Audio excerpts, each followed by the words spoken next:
Hello, beautiful community. Mr. Putin's transport minister has taken his life in obscure circumstances, and that minister, of course, was the governor of the Kursk region from 18 to 24. Let's analyze this with a little bit of juicy speculation about regime dynamics, but let's Galeotti style keep our speculation responsible. Because this matters, and this matters because it reveals the way the regime is going autoimmune, the way the regime has to eat itself up to protect itself from the Prigozhinite critique of incompetence. Because the point of the regime is that corruption is a feature of it, but it has to make theatrical gestures treating corruption as a bug at wartime. What I've done to make sure we're here for just a few minutes and not 25 minutes is I've actually written out a little piece for us, which I'm going to attach below on Substack. So go along and have a 3-minute browse of it if written words are more helpful for you. I don't do that all the time, but sometimes it's helpful just to concentrate something for ourselves into a very small number of sentences. So we'll just semi-read together. You know that we don't do that all the time, and I think it'll be helpful just to get us more focused and get through this quickly. Now, of course, there was the Kursk debacle, and 700 days into Putin's 3.5-day coup/invasion of Ukraine, he got invaded by Ukraine in the Kursk region. Because Putin is a monarch in a borderless empire, he was spectacularly unpanicked by the invasion, but he was highly embarrassed by it.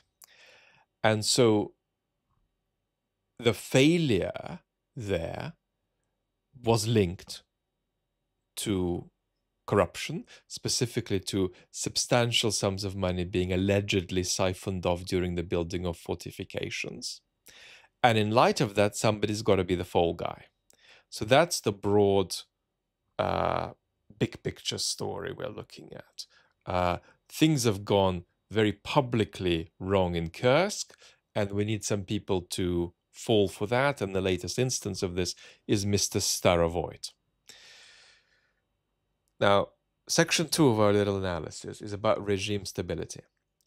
Now, Putin's regime appears stable, I write in my little notes, but there's a key proviso here. A regime like Putin's can unravel within a 6-month period, anytime. But that's because of how informalized the regime is. That's not because we're seeing imminent signs of regime instability. We're not. The regime is broadly stable today, except for the point that it is the type of the regime that is capable of unraveling, and we saw something like that during the Prigozhinite mutiny. But despite the stability, at wartime, the regime becomes autoimmune. It has to feed on itself to survive. So it's built on corruption, but war forces it to attack itself with theatrical rituals of accountability and anti-corruption gestures. And so even loyal public servants can be sacrificed to defend the regime from the ghost of Prigozhin, which is still there. And the ghost says, whatever you guys try your hand at, you can't do it because you are spectacularly incompetent. It's a kind of ideologically neutral critique that Prigozhin put out into the atmosphere, and it's actually ever more present since Prigozhin is no longer with us. So we discussed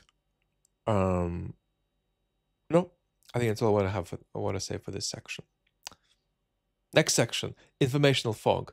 What was weird about this event is that the official reporting was confused. So people are still not clear what actually happened.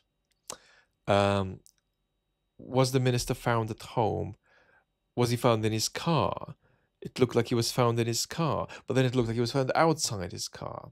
And then reports of Putin's dismissal of him are chronologically opaque, such that people are not clear whether he got dismissed before his demise or after, which would be bizarre.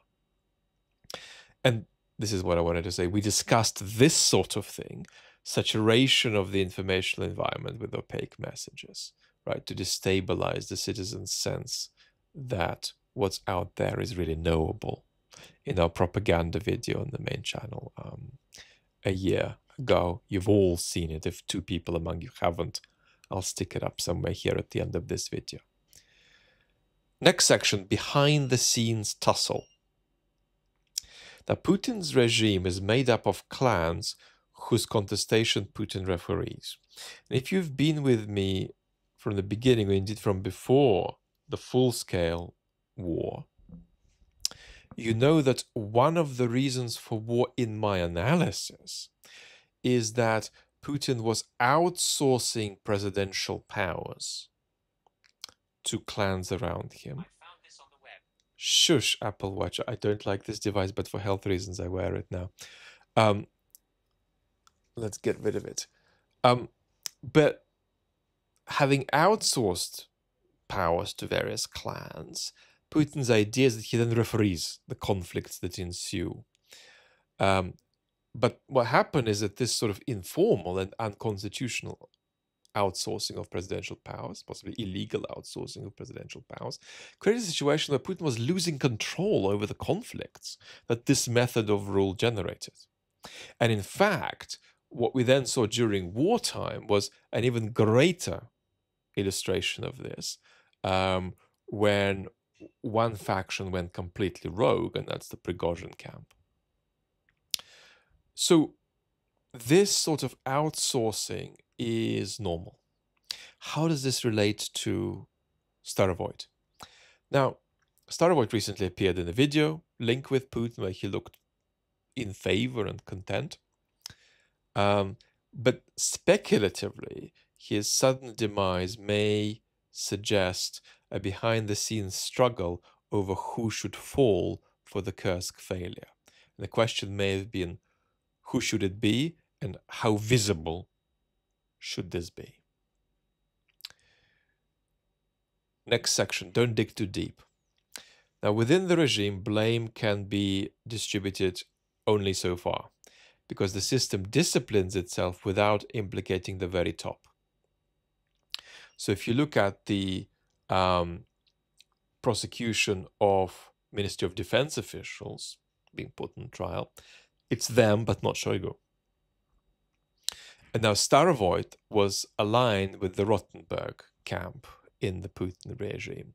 And it's speculatively possible that the Rottenberg camp tried to shield Starovoyt and failed. But again, it is interesting that Starovoyt's replacement also comes from the Rottenberg camp. So the regime does not self-discipline itself at the very tip, at the very top. And we can speculate as to whether or not there was a behind-the-scenes tussle about whether Starovoyt should be protected or not.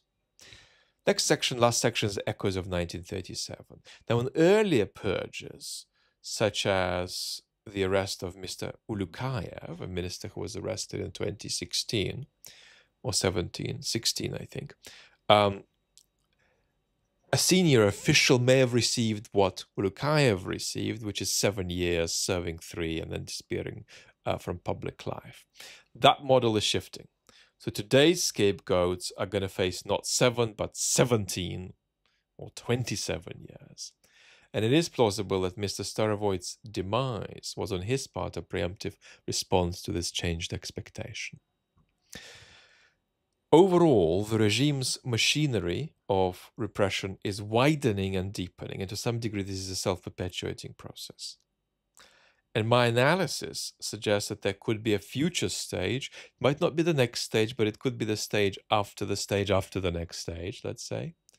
That one such future stage may involve normalization of a kind we haven't seen yet of direct physical elimination of regime insiders, not as an exception, but as the rule. So things are not looking pretty over there. Thank you so much for this analysis. It's written up below on Substack if you want to catch it. Lots of love.